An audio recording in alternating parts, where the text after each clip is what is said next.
Okay, so these are the principles of the just third way. We discussed basic definitions, and this is to give it a little bit of a more theoretically structured understanding. So we take as really a very comprehensive strategy or strategic objective, what Buckminster Fuller put forth. He was a global thinker, a systems designer, and so he was always thinking in terms of not nation states or one individual, one group against another, but really looking at how to make life on this planet good for every person and also the rest of nature as well. And how to do that, he was addressing it through largely technological approaches, but it was very consistent with our philosophy that in your solutions, you don't want to be causing harm to either the planet, the environment, or certainly anyone else. So, as I said, we want to think of the just third way as a system, meaning at its most basic level, an idea of structure and inputs and outputs and feedback and correction. So that we have at least some working definitions of what a system is. As we have here, we're talking about separate things being able to work together in a coherent way, in an interconnected way.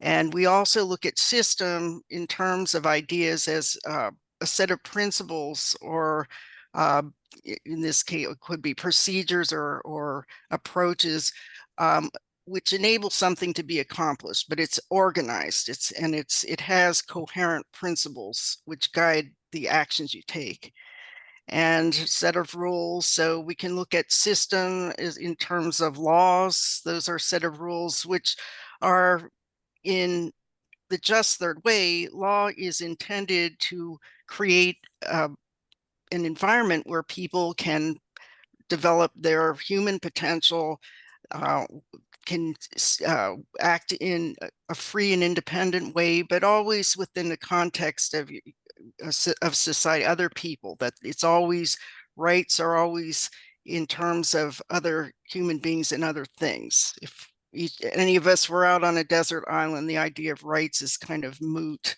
So system, we also talk about the prevailing political or social order, meaning what exists today. And people, when they feel that something unjust or there's injustice, they will generally say it's the system, or they may or may not, but their concept of the system is generally kind of big and vague.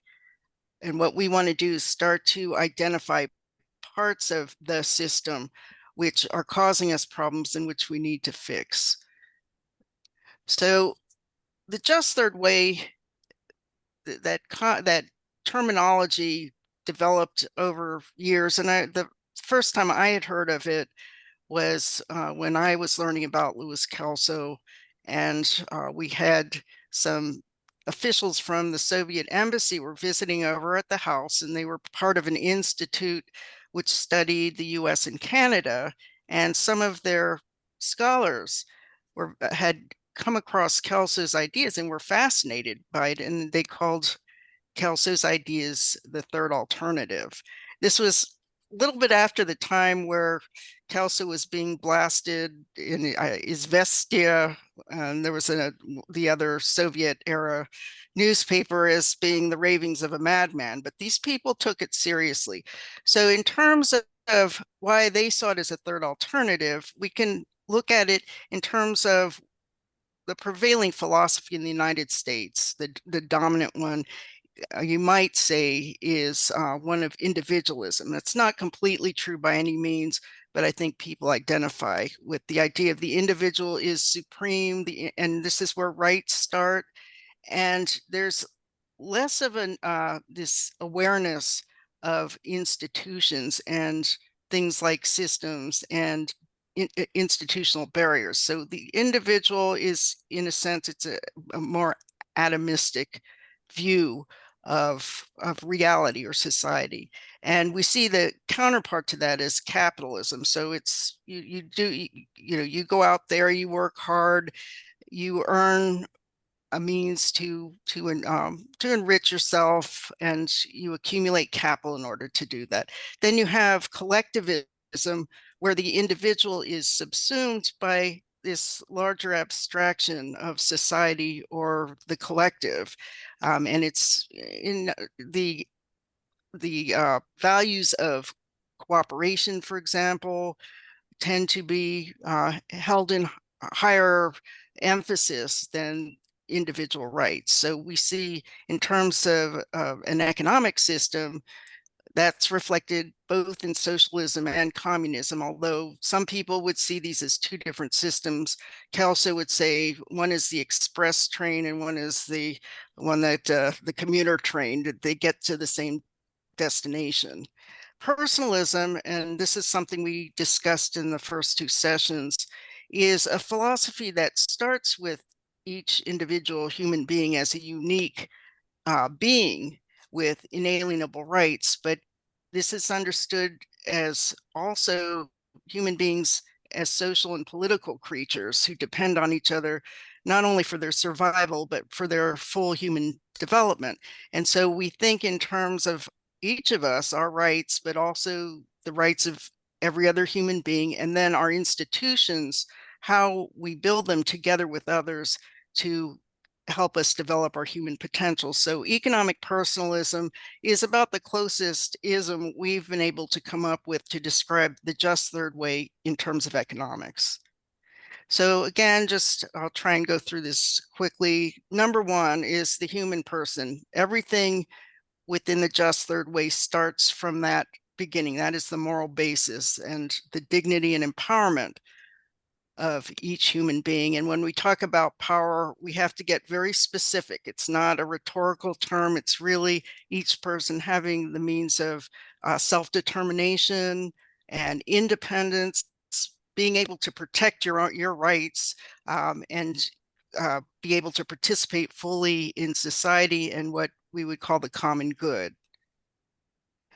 So this was taking from several definitions we found, but it's personalism is a school of thought which focuses on the reality of each person's unique dignity and promotes the fundamental human rights of each person. So that's sort of a generalized way of looking at personalism. Mike has gone into the history of this. We're probably most closely aligned with personalism as John Paul II talked about it, and also Martin Luther King as well. They were very similar in their thinking. Economic personalism, you see the same concept, but now we're looking in terms of economics, our most basic human needs of food, shelter, transportation, whatever that we need, and we engage in the marketplace in order to get those things that we want and need that someone else has, and in this we engage in exchanges. So this is also based on the dignity and empowerment of each person. And when we say power and rights, we're talking about equal access to all of the social institutions and all the traditions and ways of doing things that people need in order to flourish in that society as a human being, as an individual, but also as a member of society. And we're also looking at a system that structurally diffuses economic power. And as Kelso brought to the thinking in economics and beyond that, we have to look at how you can gain true economic power, because most people don't have economic power today. They may think they have political power because everyone has a vote, but you can see how that the exercise of that is, it becomes almost impossible, except if you join together with others to make your vote really count. And so if you are constrained by economic need, we would postulate that you're not truly free, and someone else may be controlling you and therefore able to control your vote. So we have to make sure in all of our structures, whether it's the corporation, the labor union, any kind of laws, monetary policy, that we look very carefully at how it's put together and to see whether each person does have equal access, whether it's concentrating power in any way, and then we have to see how best to deconcentrate and get power back into the hands of each member of that society. So again, in a just social order, this is as under the just third way, all sovereignty begins with each human person. And sovereignty, just for a definition, it's where the supreme power or the ultimate power resides. It also means freedom from external control, autonomy, and it also means having some measure of influence within society or social setting, and also to be free from the coercion of others. So as Mike had pointed out last week, we understand human beings to be natural persons that have inherent or natural rights, meaning no person, no government, no king or whatever can take away your inherent rights. They're part of you by nature. And key to how we are able to exist in a free and independent way, we each need life, we need liberty, and we need to have private property. So we talk about life, liberty, and the pursuit of happiness as rights, but we have to look at, well, what would enable us to be able to pursue happiness? And we have to have not only political power, but even more essentially, we need to have economic power, and that comes through private property rights. And we see that there's a natural connection between power and property, and if you don't have property, well, that tells you you're not going to really have power. You're not going to have economic power. And in Faree's writing, if you looked at it carefully, he talks about the supports of human life and human dignity, and private property is one of those supports. And if you take away a support, that is the equivalent to stealing. That's depriving someone of their rights if you take away their support. So Kelso came up with this idea, and this was prior to his collaboration with Mortimer Adler, but understanding the processes of production or what goes into producing goods and services. And so this seems kind of simplistic that Kelso would say there are two, because Marx, for example, would say there's basically one. It's everything derives from labor in one way or another. It gives value to what ends up being produced. Or you have people who say, well, there's three or four. We have to count, land as a separate factor, or entrepreneurship as a fourth factor. So Kelso would say, let's apply the principle of Occam's razor, bring it down to the simplest components, and he would distinguish between human and non-human, or people and things. And so it's in the mixture of those together that result in the production of goods and services. If you were talking pure labor, then you're talking about someone just using their hands and their body in order to either produce something or gather something that would be exchanged in the marketplace, but that's with no hand tools, no nothing. And then you have tools which can be as basic as a shovel or a pick, and those certainly enhance the ability of a human being to do more. But when you start talking about capital tools, and Faree talks about this, he has something called the development curve, which shows how the population and generally most inventions and progress stayed fairly constant until you hit that point where these capital tools, capital which could produce much more rapidly without all the necessary human interaction with it. So you had when steam power came in, for example, and you moved away even for the need for using animals, but really getting into the industrial age, now you are in a different game. And he recognized this, but he would lump everything, all forms of labor, whether it's entrepreneurship, manual labor, a brilliant discovery or concept, that's part of, it's attached to human beings. Now, the non-human, he would say, we're going to look at this in terms of what you can own. And that would be all these new man-made artifacts. It would be things that go into production. So it may be land or natural resources.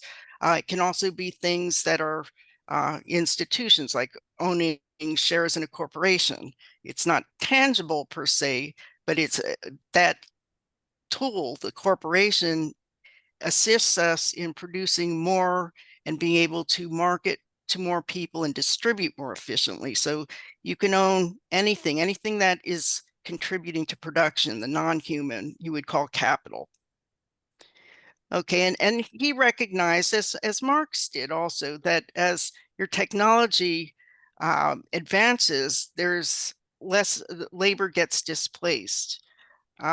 Now, how Marx analyzed this in terms of stolen labor value that's very different from Kelso's analysis, but they could all see the impact of capital tools on the working person in terms of their ability to generate an income. And this also, in terms of systems, so going from one aspect of the just third way to this idea of, let's look at the economy now, and what does a healthy, sustainable economy look like?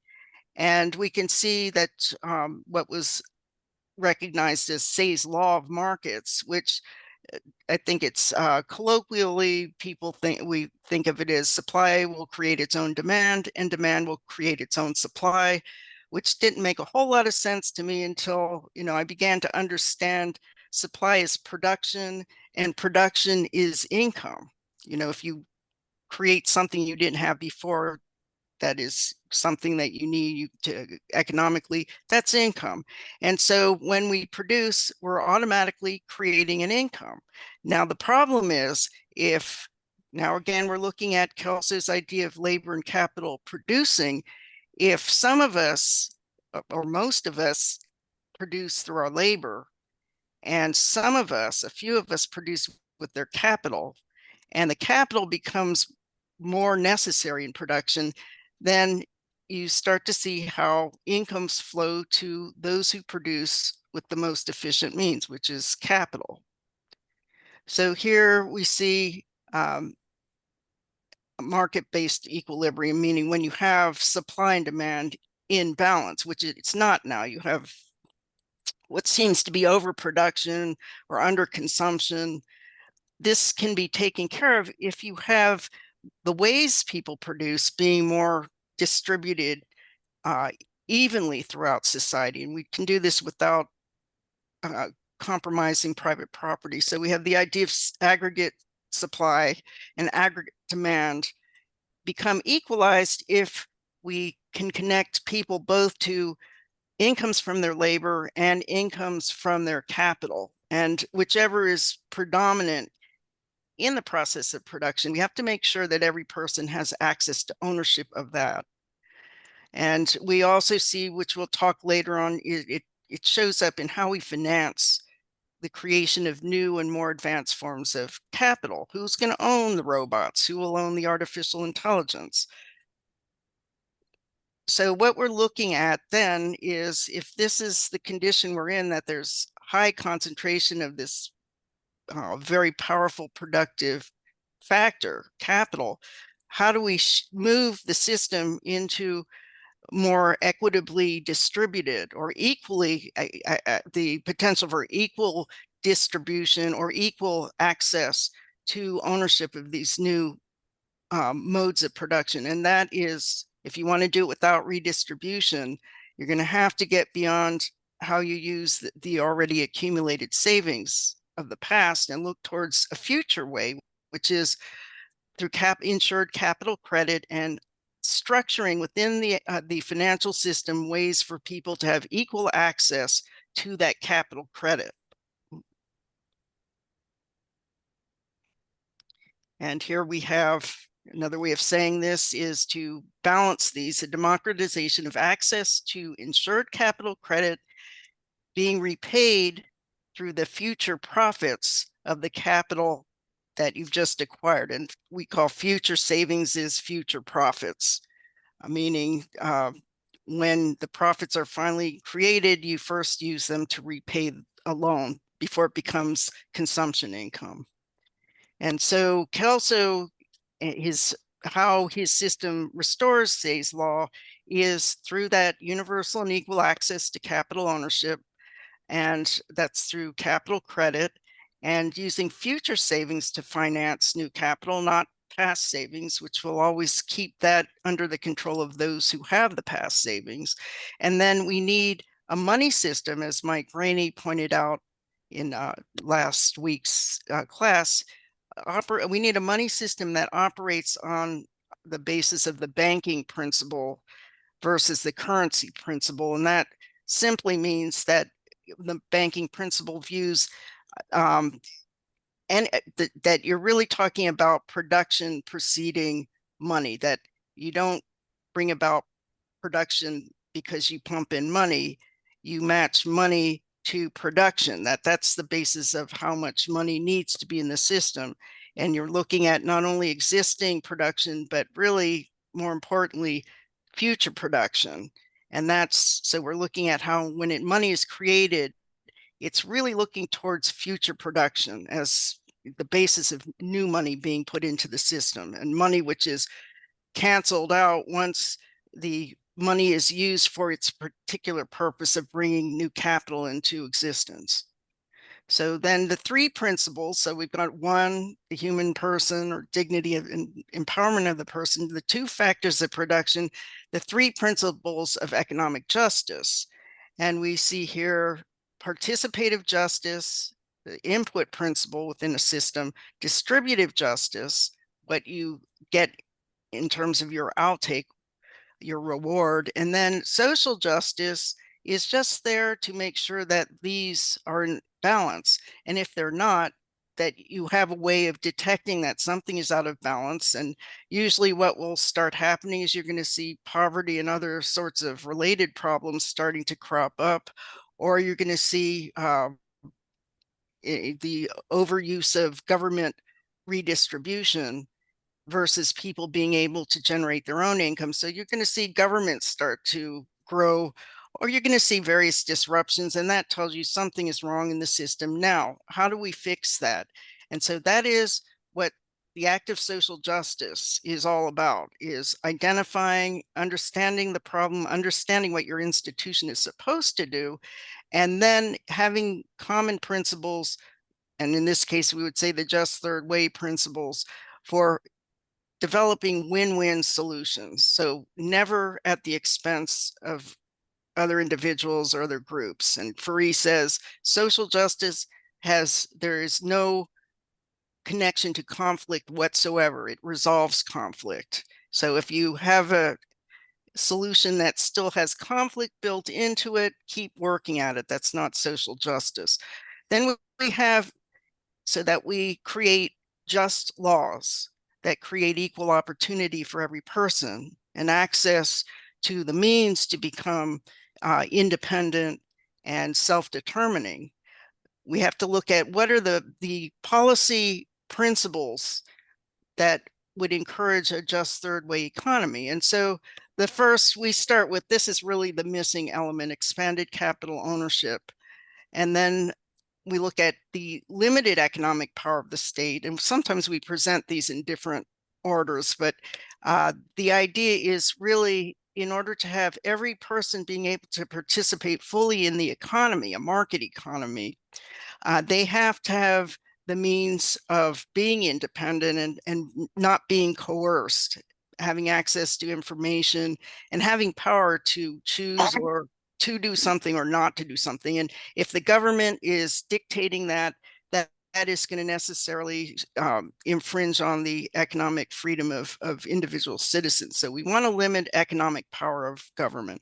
Private property is the institutional mechanism by which people are able to have their rights, their economic rights realized, that they can participate, they have equal opportunity to participate, and they also will receive just distributions based on those contributions. And then finally, we say you're really going to need free and open markets, which we don't have today. And it's one of those conundrums or chicken or the egg kind of situations where in order to have free and open markets, we're really going to have universal access to capital ownership, effective access. And free and open markets will then enable you to determine, well, what is the just price? What is the just profit? What is the just wage? Because people will have the means to choose. And one thing about being an owner is if you're trying to find a job and you're desperate, you are going to have less choice than if you have the means to say, no, I'm going to look for a better offer. So it's, if you really want to know the value of human labor, we need to have universal access to capital ownership. And here, this was enshrined in the UN Declaration of Human Rights, which said that everyone has the right to own property alone as well as in association with others, and that no one shall be arbitrarily deprived of his property. And we also, just to round this out, we're looking at what are 5 artifacts of civilization or constructs, social constructs that can bring about change in a system very rapidly. And those things, we would start education, which is what we're doing right now, is transferring ideas so that people can start to see better ways of solving problems and understand what is justice. Because without justice, you will not have peace and you will not have freedom. So we look at education as critical, and education not just to get a job, but really educate people to become critical thinkers, being able to be moral thinkers, being able to be creative thinkers, and be able to thrive within an economy where you have robots and artificial intelligence that can do economic work much more efficiently than human beings. What do we do about that? You know, what kind of lives would we live if we didn't have to worry about money and economic survival? So the second is politics and government, because we have to get these ideas into law. And so that's what the Economic Democracy Act is, a way of getting just third way principles into a body of law that opens up equal access to every citizen to the means to become a capital owner. And it does various other things as well, but it is enshrined in a law.